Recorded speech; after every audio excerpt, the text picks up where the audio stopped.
사연을 읽어볼게요. 낭만적인 바람막이 하나 없이 이 사회에서 목숨을 부지하기에는 너무나 사랑할 곳이 없었다. 제가 남자 보는 조건이 첫째가 외모도 아닌 능력도 아닌 자상함과 바람 안 피는 것입니다. 사귀면서도 거지근성, 속물근성 보이긴 했지만 워낙 없이 살다 보니 저럴 수도 있지 하면서 안쓰럽게 생각했던 게 큰 착각이었어요. 말하자면 너무 많은데 몇 가지만 적어보자면 제가 무언가를 살 때 본인 물건 끼워서 사기, 계산은 물론 제가 하죠. 지인 선물 사러 백화점에 옷 사러 갔는데 본인이 입을 티 계산대에 같이 올리면서 나도 사줘. 아니면 나중에 돈 줄게. 랍니다. 또는 장 보러 갈 때 본인이 먹을 거, 간식거리, 바구니에 같이 담기 등등 처음엔 사는 김에 사면 되지 뭐 하는 마음으로 좋게 계산해줬어요. 별로 돈에 연연하지 않는 스타일이에요. 여동생이 있는데 제가 미용 관련 샵을 하니 은근슬쩍 본인 동생 공짜로 받게 하려고 종종 샵으로 부릅니다. 웬만하면 지인들은 공짜로 해줬기 때문에 좋게 해줬어요. 근데 제가 도움을 받게 되면 생색 장난 아니에요. 컴퓨터가 고장났다고? AS 부르면 돈 많이 드니까 내 친구한테 맡기면 돼. 고쳐줘서 고마워서 밥을 사려고 했는데 그 친구 집에 도착하자마자 내가 이런 친구도서 너가 공짜로 AS 받는 거야. 뭐라도 사줘야 하지 않겠냐? 뭐 시켜 먹자. 라면서 본인이 더 생색을. 어차피 밥 사려고 해서 밥 시켜 먹었어요. 내 돈도 지 돈, 지 돈도 지 돈.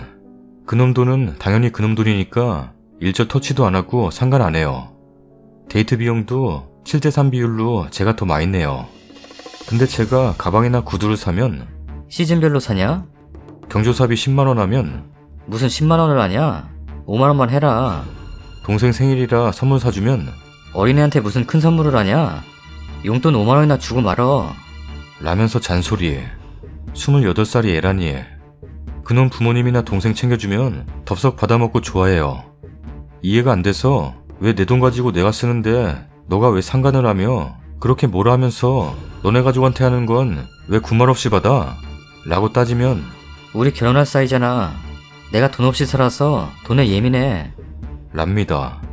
언제 한 번은 갑자기 집에 잠깐 들리자 해놓고 어머님, 이모님 등등 식구들 다 데리고 나와서 밥 먹자고 하더니 어머님이 실컷 먹어. 얘가 쏘는 거야. 라면서 계산시키네요. 그놈은 아무 말 없고. 우선 계산하고 나서 제가 그놈에게 갑자기 내가 왜 계산해? 그것도 약속한 것도 아니고 갑자기? 엄마가 널 며느리로 소개시킨 거야. 랍니다. 또 제가 약속 있어서 시내 나갈 때면 저번에 말한 것 좀 사다 줘. 나간 김에 사다 줘. 이따 돈 줄게. 기념일에 너를 위해 준비하고 있어. 기대해. 라면서 디데이 2주 전부터 돈 한 푼 안 쓰다가 당일날 3, 4만원짜리 반지, 10만원짜리 가죽 가방. 2주 동안 데이트 비용이 더 나갔겠다. 한참 샵에 손님이 없어 벌이가 안 좋아서 이제는 돈이 없으니 반반씩 하자. 1일부터 15일까지 내가 데이트 비용 내고 15일부터 말일까지 너가 쓰고 이렇게 하기로 했는데 제가 데이트 비용 내는 기간엔 비싼 거 좋은 데 가자고 하네요. 밥을 먹어도 빕스 토다이 이런 데 가자고 하고 여행 가자 하고. 그런데 본인이 돈 내는 기간엔 분식집, 집에서 영화 다운받아보기, 공원 데이트.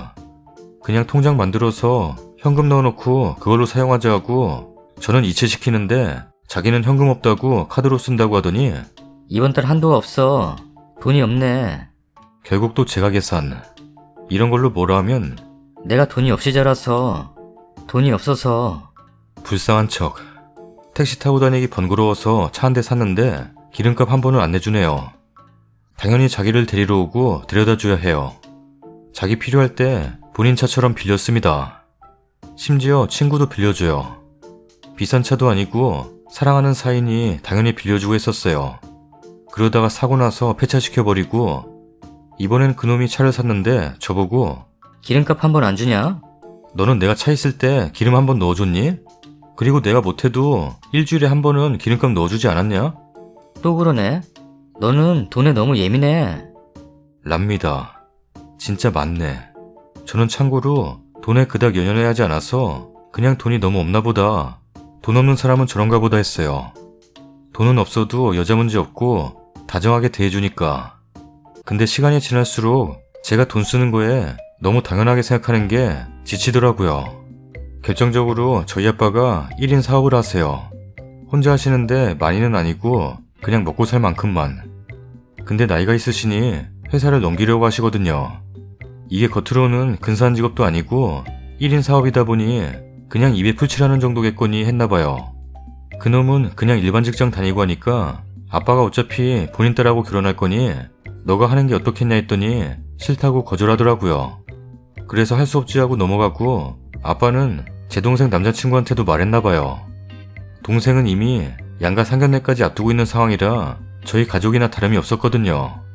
제부될 사람도 딱히 기술이 없던지라 저희 아빠한테 기술 배워서 자기가 이 사업 이어나가겠다고 해서 남친한테 말했죠. 결국엔 제부될 사람한테 넘기기로 했다 그랬더니 근데 그거 하면 뭐 돈 많이 벌어? 물어보더군요. 그래서 보통은 월수입 1000만 원이고 진짜 잘 될 땐 1억 한번 찍어봤다고 말했죠. 그랬더니 갑자기 그 사업 내가 물려받을 거야. 라면서 날뛰더라고요. 이미 제부가 받기로 했다니까. 걔를 뭘 믿고 그 사업을 물려주냐?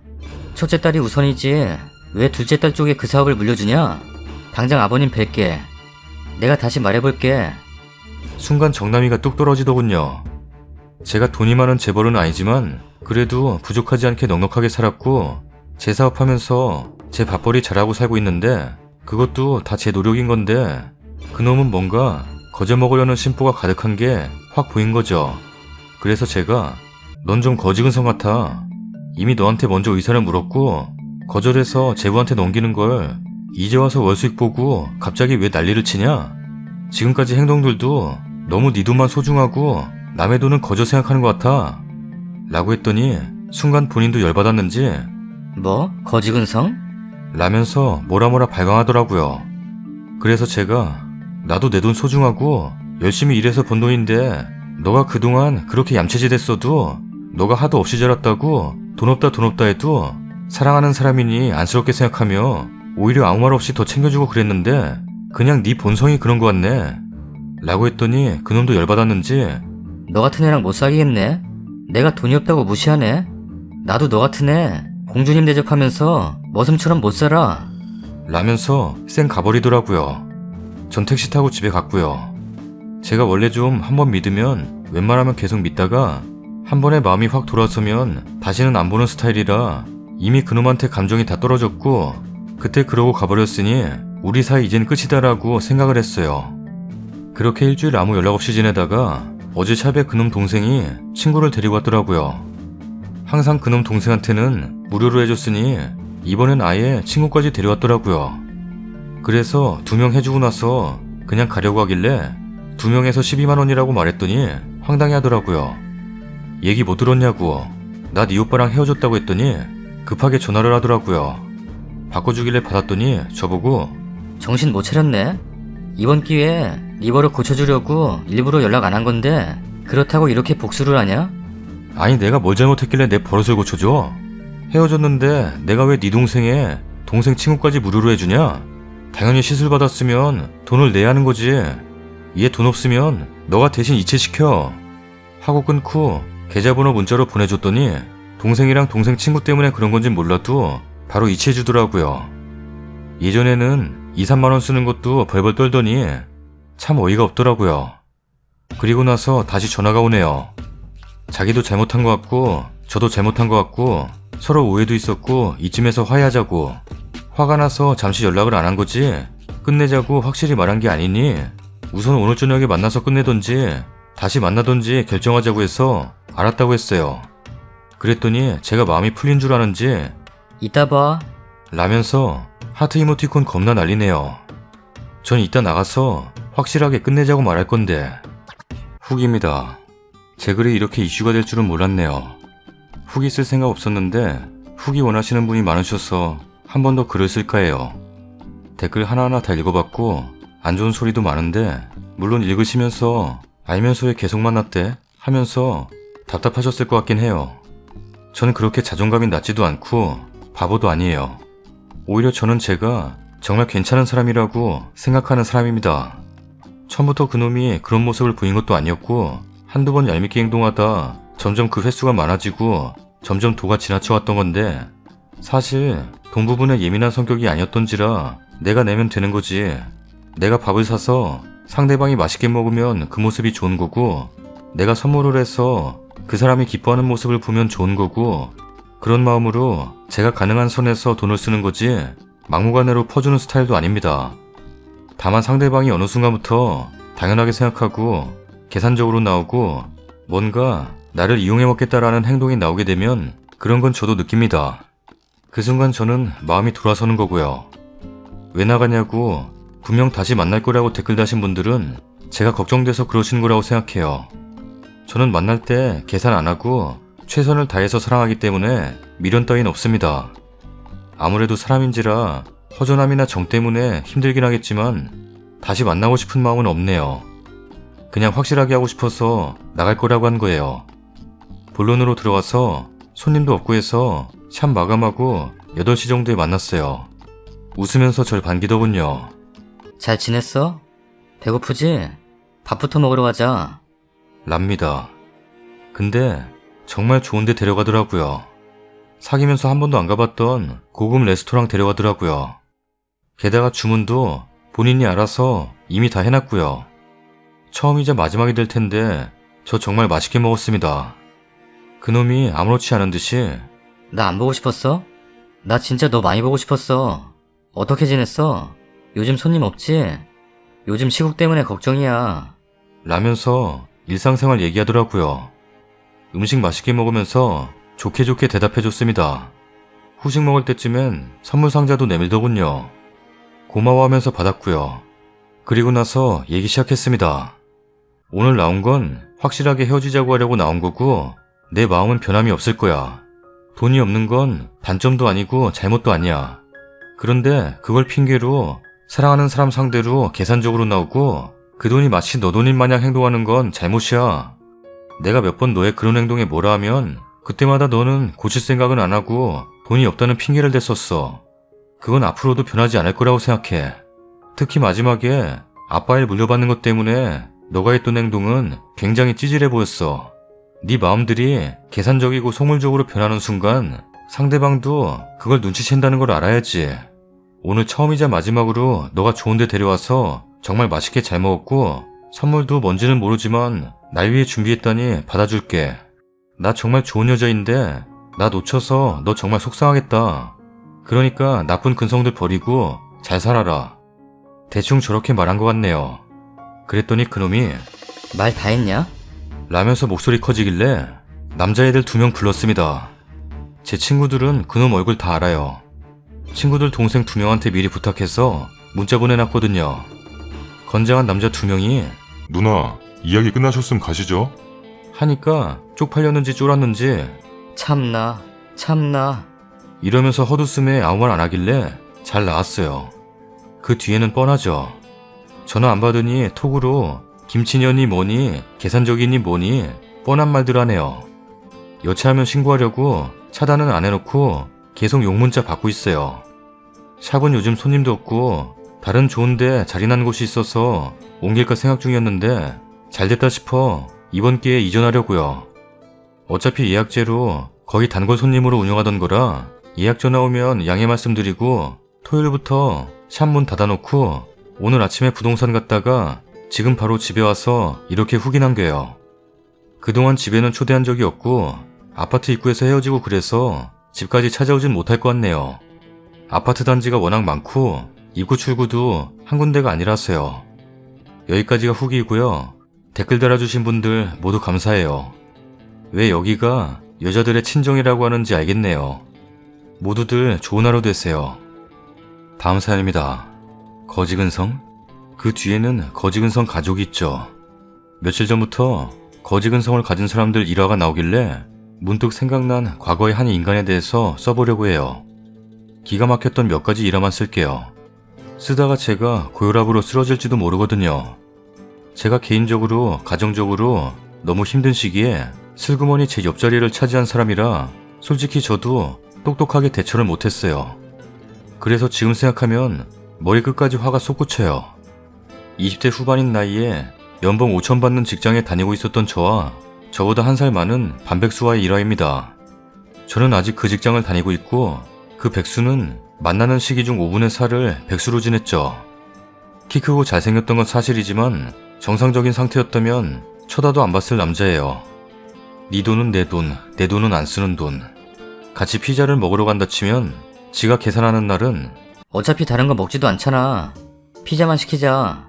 이러면서 제 의사를 묻지도 않고 가장 기본 피자만 시킵니다. 샐러드 시키자 해도 배불러서 다 못 먹는데? 이러면서 안 시켜요. 근데 제가 계산하기로 한 날은 치즈크랩에 온갖 토핑 추가하고 샐러드까지 넣어서 세트로 시켜요. 새로 나온 사이드 메뉴도 집어넣고요. 그러고는 나오면 또 싸달래서 자연스럽게 지가 들고 가서 지원맛 줘요. 먹을 때는 서로 기분 좋게 먹지 싶어서 별말 없이 먹고 난 다음에 물어봤어요. 왜 내가 시킬 때랑 오빠가 시킬 때는 다르냐고요. 그랬더니 먹는 거 가지고 너무 그러는 거 아니야. 난 몰랐지. 그냥 오늘 그게 먹고 싶어서 그랬어. 랍니다. 근데 그런 일이 또 무한 반복돼요. 변명도 무한 리플레이 돼요. 우리 집은 껄끄러운 집, 오빠네 집은 벌써부터 우리 집. 무슨 맘이었는지 만난 지 얼마 안 됐고 사귀기로 한 것도 아니었는데 저를 집에 데리고 왔어요. 원래는 밖에서 만나기로 했었는데 집에 뭘 갖고 나와야 한다고 잠시 들르자고 하더니 억지로 인사까지 시키네요. 우리 집에서는 누구 만나는지도 모르는데 그 집에서는 이런 며느리감 인사 왔었다고 동네 소문 다 내고 부모님 결혼기념일이다, 동생네 애기 100일이다 할 때마다 끌려다녔어요. 네, 끌려다녔죠. 제가 바보 천치였죠. 오빠 상황이 좋지 않은 때라 우리 집을 챙기려 하면 서로 불편해질까봐 그 부분을 묵인했던 게 제 잘못이었어요. 한 번은 오빠네 엄마 생일이 다가오고 있었는데 밥 먹으러 오래서 갔더니 오빠네 엄마가 나 선물 뭐 해줄 거야? 랍니다. 제가 예? 이랬더니 잠옷 세트 받은 거 있는데 사줘. 그러더니 안방으로 뛰어들어가서 홈쇼핑 카탈로그를 들고 나오네요. 앙 선생님 세트 20만원 가까이 하는 거요. 제가 무슨 봉으로 보였나봐요. 오빠한테 사달라고 하세요. 이랬더니 우리 아들은 돈 없어. 넌 돈 잘 벌잖아. 이럽니다. 그 일로 오빠랑 대판 싸우고 오빠뿐만 아니라 이제 오빠네 가족까지 나를 봉으로 보냐고 그랬더니 우리 부모 욕하냐? 자존심 상하면 네가 그렇게 못하게 말씀드리고 네가 선물해드려. 아들이 둘이나 있으면서 왜 부모님 기념일을 며느리 될지도 안 될지도 모르는 나한테 사달라 하냐? 사람이 왜 그렇게 계산적이냐? 랍니다. 그 어머니 제가 새 옷 입고 있는 거 보면 나도 그런 거 사줘. 백화점 자주 다니니까 싸게 파는 털 달린 거 있으면 사다 줘. 돈 줄게. 랍니다. 처음에 몇 번은 심부름 아닌 심부름을 했었는데 돈 못 받았어요. 결국 모피를 사다 달라는 거였는데 어머니 우리 엄마한테도 아직 모피는 못 사드렸네요. 아들이나 며느리한테 사달라 하셔야죠. 이랬더니 기분 나쁜지 아무 대꾸도 안 하더라고요. 자기는 책도 많이 읽고 소녀 같다고 다들 그런다고 항상 철없는 문학소녀 코스프레를 해요. 그러면서 뭐 사달라, 이거 먹고 싶다 저거 갖고 싶다 하는 얘기를 또 저한테 해요. 한두 번 부담 없는 거는 들어드렸지만 어느 순간부터는 습관적이다 싶어서 딱 끊었네요. 어이없는 동생네. 진짜 만나면서 수천 번은 싸운 것 같은데 만남이 이어졌던 게 신기해요. 지금 생각하면. 어마어마하게 싸우다가 좀 풀고는 워터파크에 가기로 했었는데 오빠네 집이 고속도로 진입로 부근이라 제 차를 그 앞에 세워두고 오빠 차 타고 이동하려고 갔는데 마침 오빠 동생이 와 있더라고요. 우리 놀러 간다고 어머님이 얘기하니 자기들 애기 둘 좀 데려가래요. 제가 어이가 없어서 대꾸를 안 하고 있으니 오빠가 제 눈치를 보면서 무슨 소리 하냐고 그러더라고요. 그러니 그 동생이 아, 좀 데리고 다니면 어디 돈 나냐? 애기 둘 더 붙는다고 뭐 그리 신경 쓸 일이 있냐? 랍니다. 애 둘 달고 가면 그 뒤치다거리랑 돈은 애들도 막 키워서 어른들한테 10원짜리 욕도 막 퍼부는 애들인데 그런 사람들이 주말만 되면 애 둘은 시부모님 댁에 보내고 오죽하면 애 병원도 시어머니 보고 데리고 가라 그러고 자기는 친구 만나고 놀러 다녀요? 둘 다 일이나 하면 말을 안 해. 동생도 반백수에 그 마누라도 집에서 펑펑 놀면서 자기는 죽어도 일 못하는 사람이라고 큰 소린데 백수에 들러붙은 백수 자식들 나이 30에 백수로 지내는 것도 한심해 죽겠는데 또 남자 자존심 너무 뭉개는 건 별로고 알아서 구직하고 있다니 네 인생이다 싶어서 그냥 참고 보고 있었어요. 근데 또 게임에 목숨을 걸고 빠져드네요.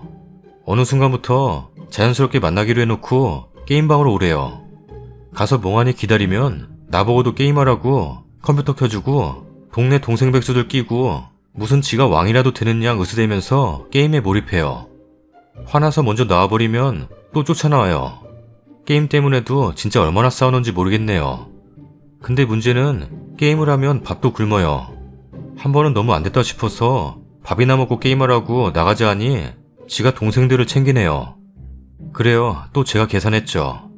어느 순간부터는 이 동생들도 저를 호구 잡더라고요. 밥이며 술이며 참 많이도 사 먹였네요.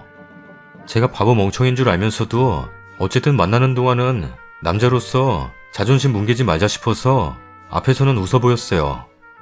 뒤돌아서서 왜 꼭 나한테 네 후배들까지 건사하게 만드냐 그러면 미안하대요. 근데 또 무한 반복이에요. 백수놈한테도 여자는 붙더라고요. 생긴 게 멀쩡하게 생겼다 보니 여자가 잘 붙어요. 어느 순간부터는 제가 미래에 대해 생각을 좀 하라고 다그치고 남자 자존심만 자존심이냐 내가 호구냐 그러면서 쏘아붙이고 싸움이 잦아지니 바통 터치할 여자를 물색했나 보더라고요. 처음 저랑 사귀게 될 때도 어정쩡하게 양다리 아닌 양다리 걸치고 있다가 걸리니 절대 아니라고 잡아댔었는데 느낌이 쎄해서 유심히 봤더니 또 여자가 생겼더라고요. 그때는 정말 제가 인간도 아닌 모습으로 쥐어뜯었네요. 네가 사람이냐? 지금껏 상황이 안 좋으니 이해해달라 미안하네 어쩌네 해놓고 뒤로는 딴 생각하고 있었냐? 사람이면 지금까지 네가 배려받은 거 돌려줄 생각해야 되는 거 아니냐? 그랬더니 또 아니래요. 무슨 일 때문에 우연히 알게 됐는데 제가 하도 화를 내대니 하소연할 때가 필요했대요. 결국 그 여자가 통화하게 됐는데 저를 정신나간 사람으로 만들어놨더라고요. 오빠 전화를 제가 받으니 저보고 왜 그 전화 받냐고, 그 전화 갖고 있는 거 오빠도 아냐고 되려 묻네요. 그래서 일단은 내가 여자친구고 댁은 뉘신데 새벽이고 밤이고 전화하고 문자 남겨놨냐고 그러니 끝내요. 알고 보니 작은 병원에 간호조무사라는데 아직 발전하기는 전 단계였나봐요. 잘못했다 오해다 그래서 넘어는 갔는데 기분 더러웠죠. 결국 남자도 아니었던 그놈. 보통 여자든 남자든 자기 사람은 챙기려고 들지 않나요? 전 내 사람이 남한테 모욕을 당하면 그게 친구든 가족이든 욱하는 성격인데 오빠는 안 그렇더라고요. 제가 친하게 지냈던 한 언니가 있었는데 나이도 많고 지금 남편과 우여곡절 끝에 재혼을 했었어요. 그 언니도 오빠 때문에 한 달이 건너서 알게 된 사람인데 저를 더 좋아라 하면서 이뻐해주더라고요. 그때는 정말 친언니처럼 생각하고 지냈었는데 그 언니도 아는 동생이 오빠를 만나서 지방에서 왔었어요. 당연히 지갑처럼 절 옆에 끼고 밥 먹자 술 먹자 하길래 있는 사람이 내는 거다 괜찮다 하면서 제가 기분 좋게 계산했어요. 속으로는 부글부글했지만요. 근데 그 동생이 언니한테 그랬더라고요. 제가 뭐 책이라도 잡혔는지 돈도 제가 다 내고 그러더라면서요. 저 솔직히 여자가 돈 더 많이 내고 어쩌고 하는 거에 대한 거부감은 없어요. 말 그대로 있는 사람이 더 내면 된다고 생각해요. 그런데 그걸 당연하게 생각하는 오빠가 싫었던 거죠. 그래서 그 언니와 동생이 뒷담화한 걸 제가 알게 됐어요. 그 언니가 저에게 집착 같은 게 좀 있었는데 맘상한 제가 같이 안 어울리고 피하니까 전화해서 따지길래 말했죠. 언니도 남편이랑 결혼하려고 할 때 남편이 가진 게 아무것도 없어서 남 눈치 볼까봐 많이 신경 썼다고 했지. 나도 지금은 그래. 마음에 안 드는 것도 많지만 그래도 지금은 내가 만나는 사람인데 다른 사람도 아니고 언니가 그렇게 뒷담화했다고 생각하니 배신감 든다. 내가 생각했던 언니가 아닌 것 같네. 이랬더니 언니가 울면서 사과하더라고요. 자기 생각이 짧았다면서요. 그 대화를 우연히 오빠가 듣게 됐는데 무슨 일이냐길래 속으로 네가 못나서 내가 이런 얘기도 듣는다. 좀 깨달아라 싶어서 있는 그대로 얘기했죠. 저는 그래도 사람이면 몇 년이나 백수로 지내면서 제 등골 빨아먹고 있는 상황에 대해 한 사람으로서 한 남자로서 부끄러워할 줄 알았어요. 네가 그런 얘기 듣게 돼서 미안하다. 다 내 탓이다. 이럴 줄 알았는데 성질내면서 길길이 날뛰네요. 그때 딱 알겠더라고요. 지금까지 무수히 많은 힌트가 있었지만 새로운 사람 만나는 거 귀찮아서 나도 나이가 있으니 싶어서 그 오빠 가족 때문에 참고 지냈어요. 알고 보니 제 은사님 중 한 분이 친척이었거든요. 근데 정말 이 사람은 아니다 싶었어요. 그 일로 마음이 냉랭해져서 연락도 안 하고 서서히 멀어졌죠. 그러다가 결정적으로 제 사촌 동생이 결혼하는 거 가서 축하해주고 오면서 전화로 이별 통보하고 차단해버렸어요. 헤어지자 했더니 축 처진 목소리로 내가 너한테 무슨 할 말이 있겠어. 미안해. 이렇게 가식적인 목소리로 끊더니 차단하고 난 뒤에 미친듯이 전화하고 음성 메시지 남겨놓고 난리였더라고요. 한두 번이 아니었어요. 동정심 유발하는 거. 완전 식어버린 마음이라 확 돌아서서 헤어졌고 지금은 정말 너무너무 좋은 사람 만나서 결혼해서 행복하게 살고 있네요. 들리는 풍문에 의하면 헐값에 게임방 인수해서 몇 년만 운영하기로 했다더라고요. 그것도 아는 동생이 형이 한심하다고 중간에서 다리 놔준 거예요. 어쨌든 백수에서 탈출했으니 잘된 거죠. 그 기한이 다 돼가긴 하지만 카톡 친구들 정리하다가 추천 친구 보니까 제 번호를 아직 저장해뒀는지 그 오빠 얼굴이 뜨더라고요. 여전히 뺀질뺀질 허세 부리며 게임방 배경으로 사진을 걸어놨더라고요. 제 안부를 그 동생 통해서 물었나 본데 그 동생이 아무 말도 안 해줬다고 있을 때 잘하지 그랬냐고 야단쳤다 하더라고요. 지금 생각하면 정말 제 청춘을 왜 그런 시궁창에서 헤맸는지 모르겠어요. 그 오빠를 만나면서 얻은 중요한 교훈은 아닌 건 아닌 거다라는 거예요. 아니다 싶으면 뒤도 돌아보지 말아야 하는 건데 정에 끌려서 불쌍해서 미적미적거리다가 시간 낭비 돈 낭비한 거죠. 인터넷에서 비슷한 이야기들 보면 딱 잘라 말해주고 싶어져요. 그런 사람들 절대 안 바뀌어요. 그런 사람들은 절대 혼자만 그런 거 아니에요. 그 가정이 그런 분위기니까 그런 근성으로 살면서도 부끄러운 줄 모르는 거예요. 그런 사람을 배려해주고 자존심 생각해주면 그 길로 더 무력해져요. 어쩌면 제가 몇 년 동안 먹여 살렸던 거니 불편한 줄 모르고 더 백수로 지냈겠죠. 한두 번 아니다 싶은 행동을 하면 그 사람은 아닌 거예요. 저처럼 몇 년을 끌려다니며 시간 낭비하지 마세요. 지금 생각하면 제일 아까운 건 제 시간이더라고요. 다른 버전. 내 나이 30. 나는 바카스라고 불린다. 어렸을 때부터 우리 집은 찢어지게 가난했어. 된장찌개에 넣을 야채가 없어서 된장만 넣고 국을 끓이고 김치찌개에 넣을 돼지고기가 없어서 김치만 넣고 끓였어. 맹물이었어. 그냥 된장 향기만 나는, 그냥 김치 향기만 나는, 그냥 따뜻해서 좋았어. 지금도 가끔 그 시절이 떠오를 때면 수돗물에 된장만 넣고 끓이거나 수돗물에 김치만 넣고 끓여. 우리 아빠는 고물상에서 일하셔.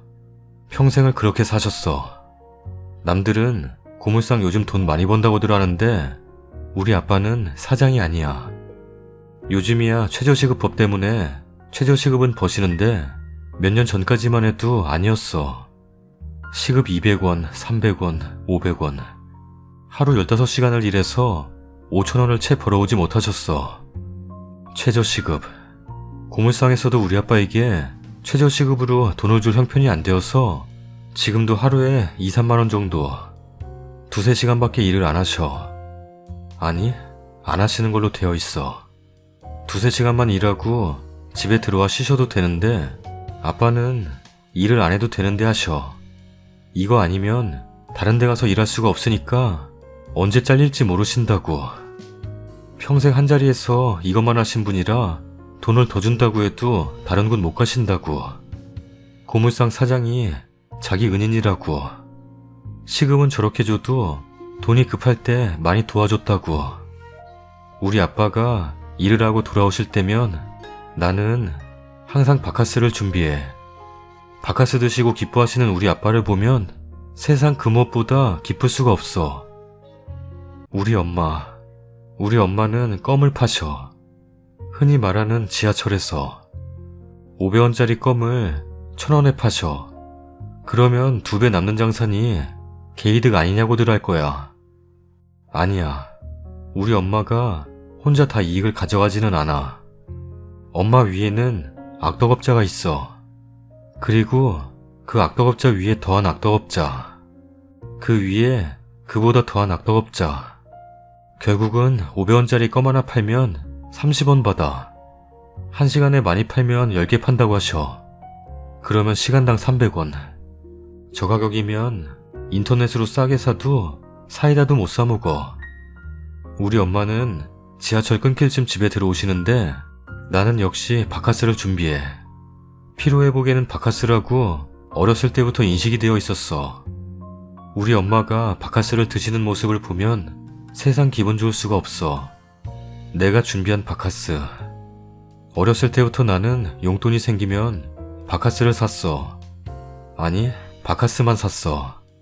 근데 나는 바카스를 마셔본 적이 없어. 우리 엄마 아빠 드실 것도 모자르기 때문이야. 부모님들이 저렇게 돈 벌어서 어떻게 사냐고들 할 거야. 다행히 나라에서 우리 같은 사람들을 위해 지원을 해줘. 많이 해주지는 않아. 그냥 뭐 입에 풀칠할 정도. 된장찌개 야채 없이 먹을 수 있는 정도. 김치찌개 고기 없이 먹을 수 있는 정도. 가끔 봉사단체에서 후원금이 들어올 때가 있어. 그럴 때 나는 순두부를 사. 그냥 두부는 아무리 싸게 사도 1,000원이야. 근데 순두부는 행사할 때 사면 4개 1,000원이야. 아무리 가난해도 단백질을 섭취해야지 라는 마음으로 사. 그 순두부 250원짜리 하나를 우리 3가족이 나눠 먹어. 김칫국에 넣어서 먹어. 이게 순두부찌개인가? 정말 온전한 순두부찌개가 먹어보고 싶은데 한 번도 먹어본 적이 없어. 바지락, 그 비싼 바지락. 호박은 어찌나 비싼지 하나에 3,000원이 넘을 때도 있어. 가끔 싸게 팔 때는 1,000원에 팔아. 근데 사치야.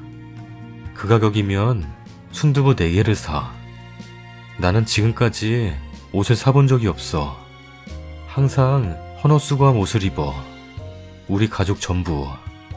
가끔 들어본 듯한 메이크업들이 있어. 그런 옷들은 우리 엄마 아빠에게 선물해.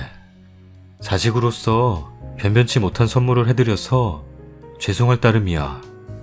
어렸을 때는 나를 써주는 사람이 없어서 정말 10원 한 푼 없었어. 그런데 어떻게 바카스를 준비했냐고들 하겠지. 사실 그 당시 동네 조그마한 슈퍼에 80 넘으신 할머니가 장사를 하시는데 거기에서 몰래 가져오고는 했어. 물론 그러면 안 되는 일이야. 지금은 뼈저리게 반성하고 있고. 돈이 잠깐 여유가 있었을 때는 그 할머니에게 레모나를 사드렸어. 그때는 레모나가 최고의 영양제였으니까. 그걸로 내 죄가 사라지진 않겠지만. 그러다가 결혼을 했어. 나보다는 모든 면에서 훨씬 낫지만 사실 객관적으로 보면 그저 그냥 평범한 여자와 결혼을 했어. 아니, 사실 평범하지는 않아. 기가 세. 내가 벌어온 돈을 우리 부모님께 한 푼도 못 드리게 해. 지금 돈벌이도 없으면서 무슨 부모님한테 돈을 주냐고. 맞는 말이긴 해. 지금 나는 일거리가 없어. 나는 나이트 웨이터야. 이름은 바카스. 그래서 모든 사람들이 바카스라고 불러. 한때는 잘 나갔어. 입담이 좋아서 부킹을 안 가려는 여자들도 내 말 한마디면 빵빵 터지면서 날 따라와. 근데 지금은 시국 때문에 나는 백수야. 지금 일을 안 한 지가 1년 반이 되어가. 빚은 점점 늘어만 가고 마누라의 구박도 점점 늘어만 가. 남자가 되어가지고 돈도 안 벌고 뭐하냐?